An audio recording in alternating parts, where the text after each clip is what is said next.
Hey everybody, I'm Tommy. In this video, I'm going to show you how I used the Microshop to make this iPad / tablet stand. Its viewing angle is adjustable and the whole thing is collapsible via these small knobs. That way you can pack it down flat and take it with you. I think it turned out great. It's been really awesome for all sorts of stuff like making Zoom calls and FaceTime calls, but it's been good for other stuff too, like playing video games or reading recipes in the kitchen. Either way, whether it's your first time here or even if you've been here before, welcome to 1 Minute Workbench.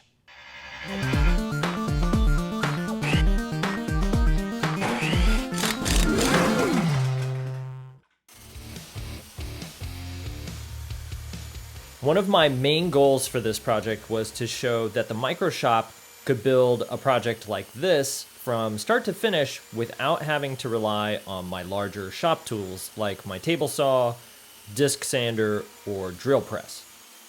So I used the Microshop for every single cut. This special zero clearance miter sled made it easy to make the smaller cross cuts that were required for this build.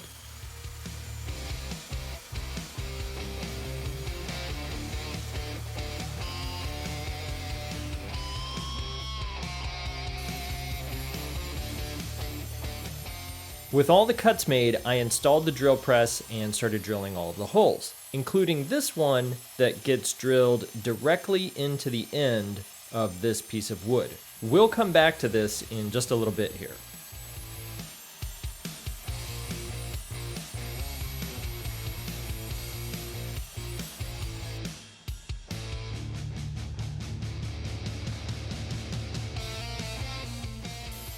These pieces are going to make up the small knobs that hold everything together.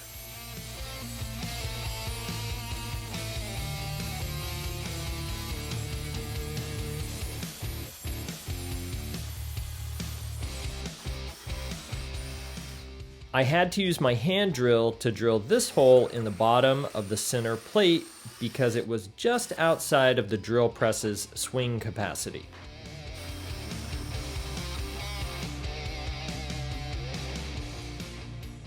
I found the center line of the backing plate and then traced out a couple places where magnets could be installed.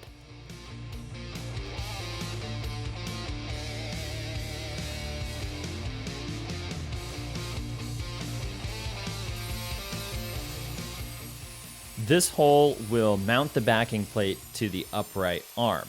I'm drilling a counterbore here so that I can recess this T-nut. That way it doesn't scratch the iPad or any other tablet I put here. Here, I'm setting the depth of the router to match the thickness of this small magnet. I then set up these stop blocks to limit the travel of the workpiece so I could make a slot that was just the right length for mounting the magnet.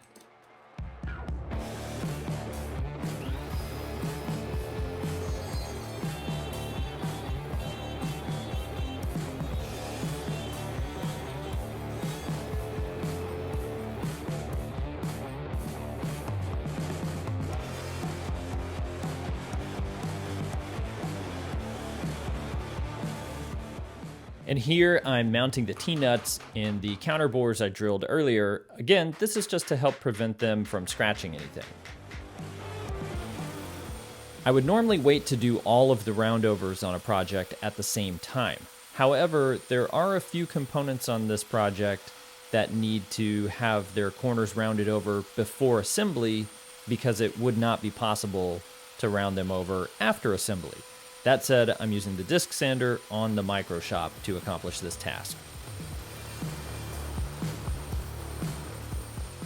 I used a hand drill and a tapping bit to thread these small parts that help to create the knobs.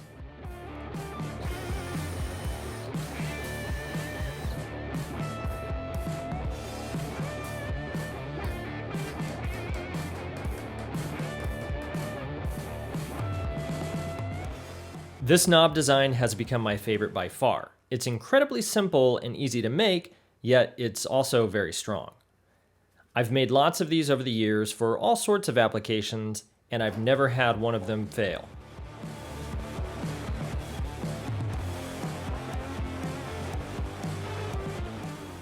After completing all of the pre-assembly tasks, I started gluing up the main assembly.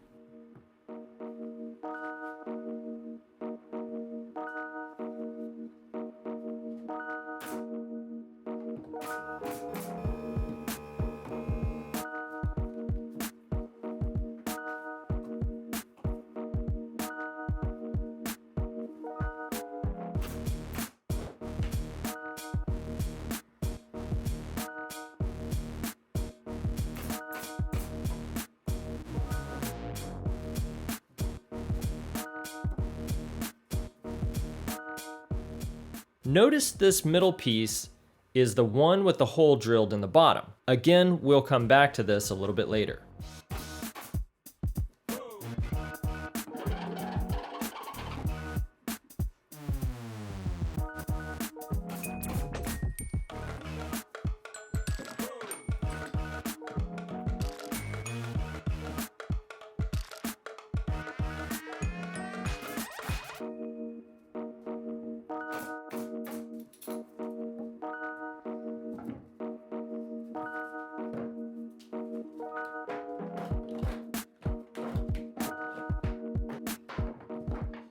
Once everything was dry, I started to assemble the components. However, I immediately ran into an issue when I realized the clearance hole for this knob was too small.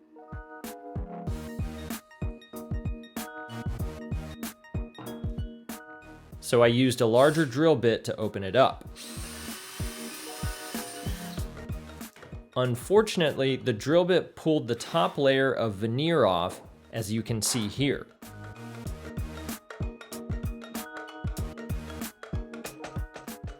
So I applied just a drop of super glue to reattach it.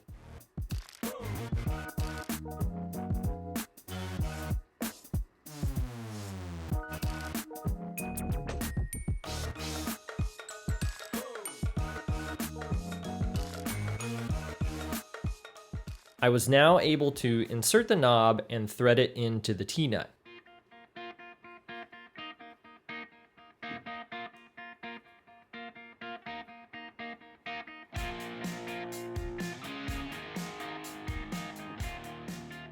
So here I'm tapping the hole in the bottom that I mentioned earlier.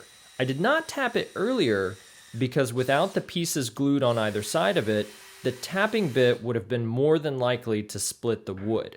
With that extra thickness on either side though, it's much stronger and can withstand the force of being threaded.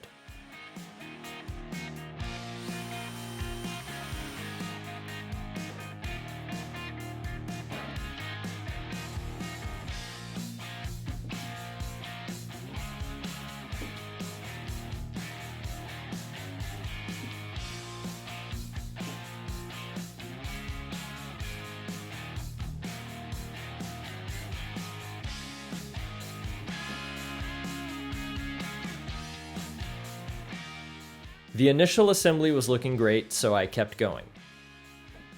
I used a Sharpie to mark the portion of the threads that were longer than they needed to be.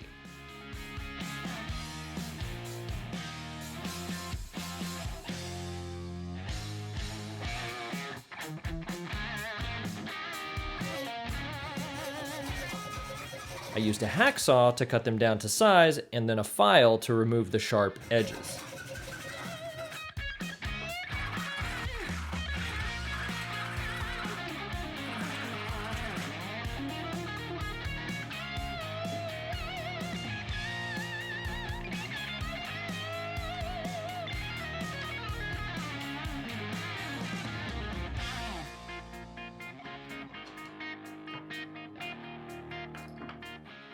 Using a spray can as a template, I drew matching radii on all of the major corners.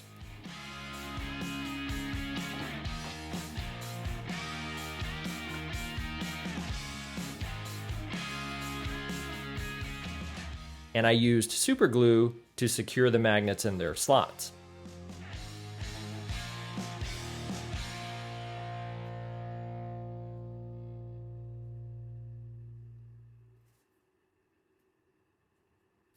I used tin snips and a file to prepare these small pieces of steel hose clamp to be mounted inside the iPad case. I'm just filing them to remove the sharp burrs that are left behind by the 10 snips.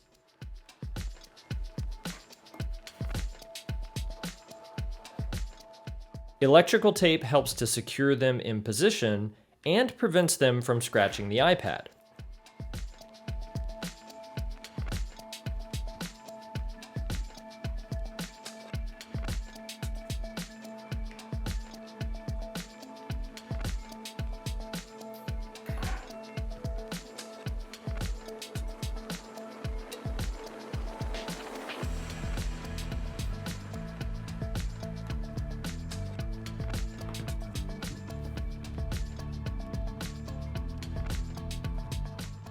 The small pieces of steel did a pretty good job of holding the iPad, but not great. I might replace these with larger steel plates later on if I find it to be a problem.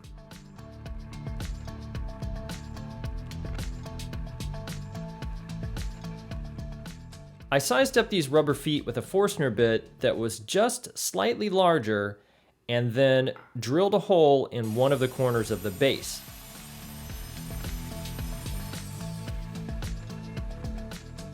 With that one fitting nicely, I drilled the other 3.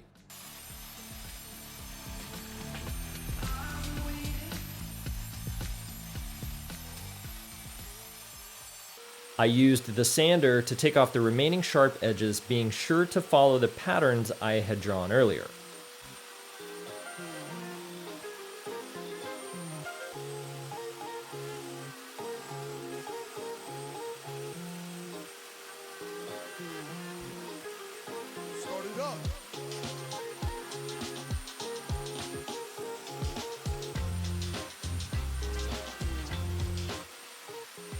It was time to apply finish.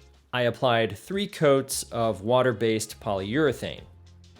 If you happen to notice extra components in this shot, that's because I actually made 2 of these, one for me and the other for one of my friends. I hope you enjoy it, Sean. Even though I didn't record it, I added super glue to the wooden threads in the bottom shown here. Super glue increases the strength of the wooden threads. If you don't believe me, check out the video where I tested the idea. I'll post a link to that down in the description section. And finally, if you want to make one of these for yourself, you can pick up the plans on my website.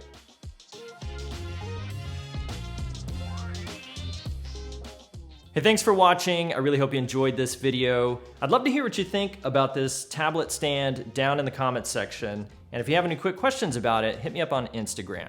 If you haven't already, be sure to like the video and subscribe to the channel. And of course, until the next time I see you, I hope you have fun building something.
Drop.